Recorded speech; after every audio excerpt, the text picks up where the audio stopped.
Hello, everyone, and welcome back to another episode of the Isn't She Powerful podcast. If this is your first episode of the show, welcome. I am your host, Laura B. Healthy. I'm so excited to have you here with me today. I'm going to be talking about getting back on track. This is a lesson that I did recently in my Seismic Shift group coaching program. The girls in that program were going on vacations or just simply doing summer things, and a lot of times those things can lead to us partaking in actions that aren't in alignment with our goals, and we feel like, oh darn, I've ruined everything, I'm off track, I've messed completely up, what do I do now? And so I taught my clients about this strategy called the PASS strategy. That is an acronym that I want to walk you through today to help you in those moments whenever you've gotten off track, you're feeling like you've messed everything up, you kind of want to throw the towel in and just say, screw it, I'll start again when school starts back, I'll start again at the beginning of the year, whatever that might look like for you. Instead of that, I want you to avoid that. I want you to apply this strategy, and you can come back and use this strategy. You can come back and listen to this episode in the moment next time that you're like, oh, I've kind of messed up again. Come back to this.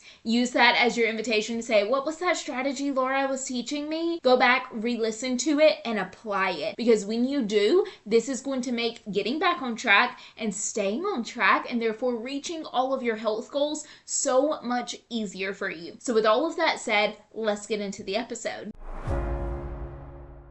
So as I mentioned, the acronym for this strategy is PASS, P-A-S-S, and each of those letters stands for something. The P stands for pause and breathe. This is the only part of the strategy where emotion is allowed to be present. This is the part of the strategy that you come to when you're feeling emotional. So let's take, for example, you've been being on track, you've been being good with your goals for a couple of weeks now, maybe a month, maybe 2 months. Like you've been super consistent, and now suddenly something has happened. Maybe it's a vacation, maybe it's something happened with your family, maybe whatever it was, got you off track, and now you're feeling really bummed and you're beating yourself up, you're feeling really guilty about it, you're telling yourself you're a screw up, you ruined it, there's no point in you trying anymore because you're not made to be a healthy person, like you're just listing all of these negative things. That is you feeling into the emotions of what has occurred in your health and wellness journey. In that moment, when you're feeling those deep negative emotions, that's when you come to this strategy. That's how you know it's time to go through this strategy, is when you are feeling all of those negative emotions. What you do is you sit back for a second and you pause and you literally just breathe. I like to put one hand on my chest and one hand on my stomach and just breathe and breathe through that emotion. Say, I'm allowed to feel this. Like, talk yourself through. It's okay if I feel this emotion. It's okay if this emotion exists with me, but I'm not moving on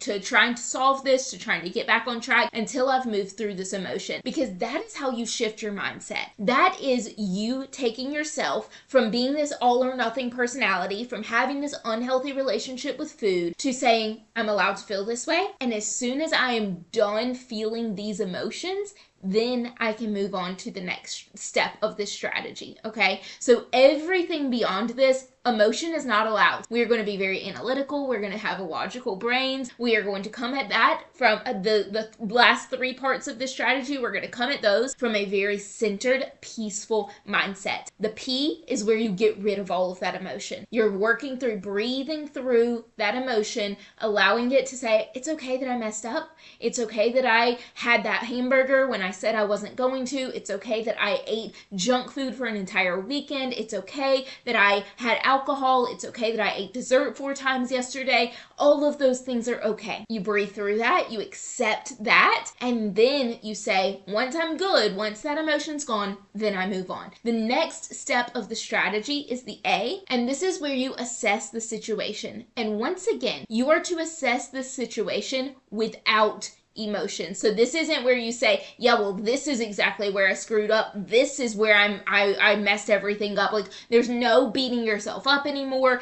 All of that is in the past. It's gone. You've made the action. You've taken those steps. You ate that. You drank that. You didn't move. Whatever it was, it's done. So we're not beating ourselves up anymore. And instead, you're saying, this is exactly what happened. This is the moment where I made a misaligned choice. It wasn't aligned with my goals. And you even can start assessing and say, And the next time I'm faced with that decision, here's what I would like to do differently. So you can go back to that situation, put yourself back there in that moment. And as long as you are still at peace and you're still present, you're still thinking at it from a logical point of view. If you're not, you got to keep breathing, girl. You got to keep working through those emotions. But if you can go back and be there at a centered and peaceful, present point of view, then I want you to look at that situation and say, what was the choice that I made?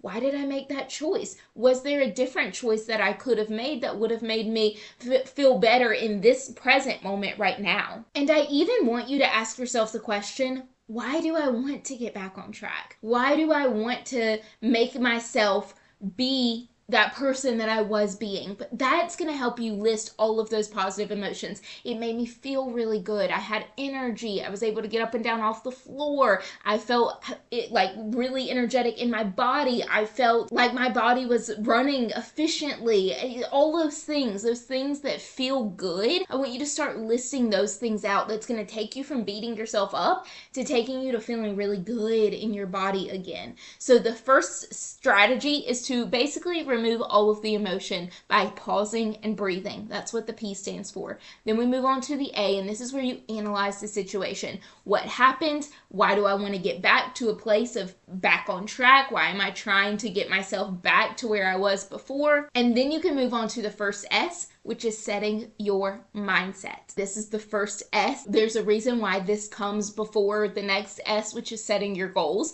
Your mindset has to be there before you can set these goals, before you can do anything beyond that, before you can take any actual action. Your mind has to be in the right place. You cannot be approaching it from a place of all or nothing. You can't be approaching it from an unhealthy relationship with food where you're beating yourself up and feeling bad about what you did. And you can't be doing this as a punishment for what you had done. So what I mean by that is so many times we come back from a vacation, we say, I've eaten too much on vacation, I had way too many treats, I had way too much alcohol, I did way too much of everything except for moving, and now I need to overcompensate for that. I need to go to the gym so many extra times this week to make up for what I didn't do last week. I need to eat like very low calorie this week. I need to skip my meals. I can't drink anything but water this week. Like, we try to go from one extreme to the other in a matter of seconds. The second we get back from vacation, we're like, cool, I've got to get back on track. And we try to white knuckle it to the point of overcompensation. And when we think about, like, if you were driving down the road, it's an icy road or there's water on the road, you're going down the road, you hit that patch of ice or water and your car starts to slide off. If you were to grab that steering wheel and try to overcorrect and get back on the road, you're going to crash in the other direction. And so that's what's going to happen in your health and wellness journey too. If you try to say, I was really bad last week, let me get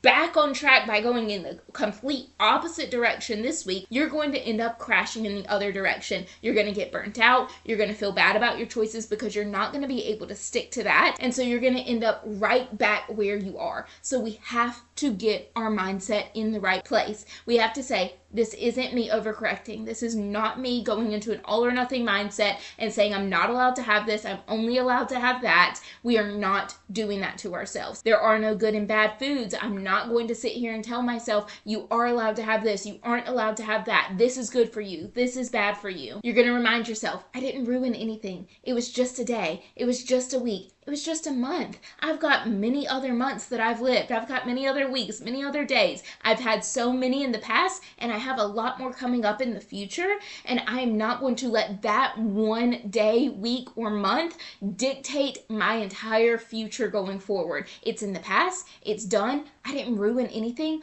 I'm continuing on this journey right here, right now. I'm not going back and trying to fix what happened in the past. I can't. I'm just moving forward. And then, once you've done all of that, you've removed the emotion from the situation, you've assessed the situation, you've got your mindset in the right place. The last piece of this, the last S, is for you to set your actual goals. And there's two really important rules that I have for these goals. The first one is that your goals are realistic. I want them to still challenge you. I like to tell my clients to set realistic yet challenging goals. Just like Goldilocks had those 3 bowls of porridge. One of them was too cold, one was too hot, one of them was just right. If we don't set goals that are realistic yet challenging, we're either setting goals that are too easy or too hard. We want to find our Goldilocks goals, the goals that are just right for us in this particular situation. Your Goldilocks goals are going to change over time. You are going to come into situations in the future where you're going to need to set goals that are much easier than you're used to.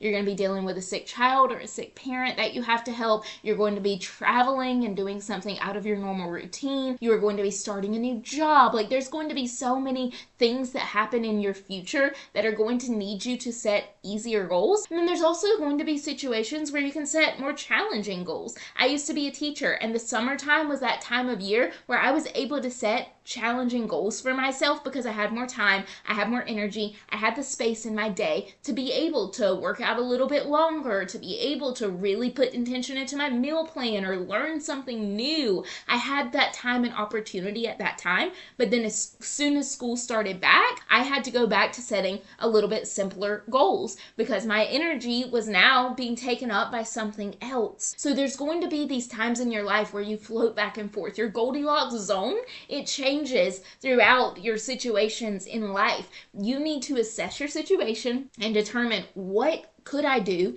with ease this week that's going to be realistic for me, something that's not going to make me feel bad about myself. It's not going to push me to the point of wanting to give up, but it's also going to challenge me enough to where I feel accomplished. We want to feel like we're doing something. You don't want it to be so easy that you end up being like, yeah, I mean, I ate a vegetable this week, big whoop, you know? I want it to be something that like really makes you feel accomplished, because when we get that feeling of accomplishment, it's like, man, that's when we decide, yeah, I can conquer the world. I can keep going on this. It really ignites that motivation when we feel super accomplished. So that's my invitation to you with this, is to set goals that challenge you and make you feel accomplished without burning you out. And only you know that zone for yourself. The other thing about these goals that you need to work on is making them very specific. Like, I don't want you to say, this week I'm going to eat better.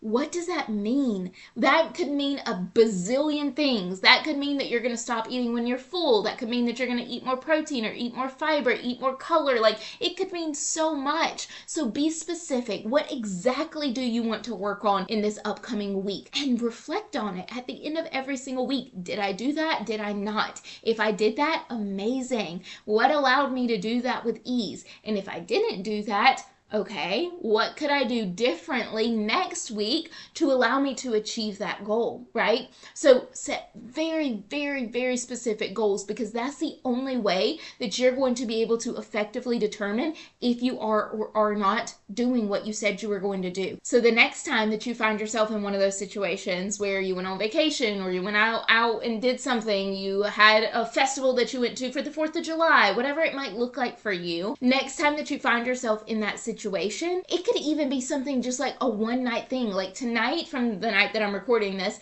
tonight I'm going to the movies, and we're definitely going to get popcorn, we're going to get candy, we're going to get a soda. Like, we're going to enjoy going to the movies because we do it like once in a blue moon. So we're going to enjoy that experience. First of all, that's not me getting off track. I'm planned ahead for that. I know it's coming. I am at peace with the choices that I'm going to make there. So it's part of my track. It's on my journey because I've accepted that it's part of my journey, which that's another conversation for another day. But if I did look at that as me being off track, that is fine. I'm going to accept it. I'm going to use this past strategy. I'm going to breathe through the emotions of me being like, shoot, I got off track. I'm going to assess that situation. What was the choices that I made? How can I make different choices in the future? What are going to be the things that I'm going to do to get me back on track? Assess that situation, and then I'm going to get my mindset in the right place, and I'm going to set my very specific, realistic, yet challenging goals. And if you do all of that and do it consistently, and like I said, you check in with yourself, and you don't let this turn into one of those things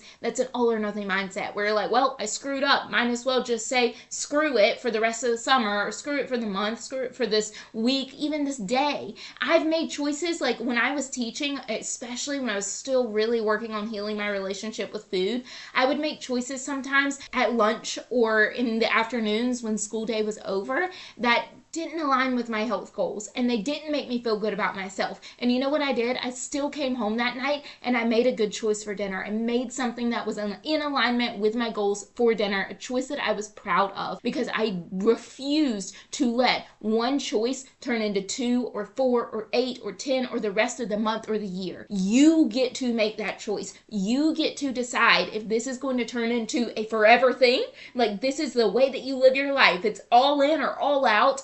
Or if you are going to live a lifestyle where you say, okay, yep, that was not a choice that was in alignment with my goals, the next one can be. That is your choice, your prerogative. You get to decide that. Now, if you found that this episode was helpful to you in any way, I encourage you to send it to somebody, because I promise you, you are not the only person who needs to hear this content. So send this to a friend, send it to a coworker, send it to a family member, whoever is in the back of your brain, like thinking, I feel like somebody might need to hear this. Send it to that person. They would, I'm sure, love to hear it, and I would appreciate it so much as well. Thank you so much for being a part of another Isn't She Powerful episode, and I will see you again in the next one. Thank you so much. I can't wait to see you again next week, and always remember, the more you know, the more you grow.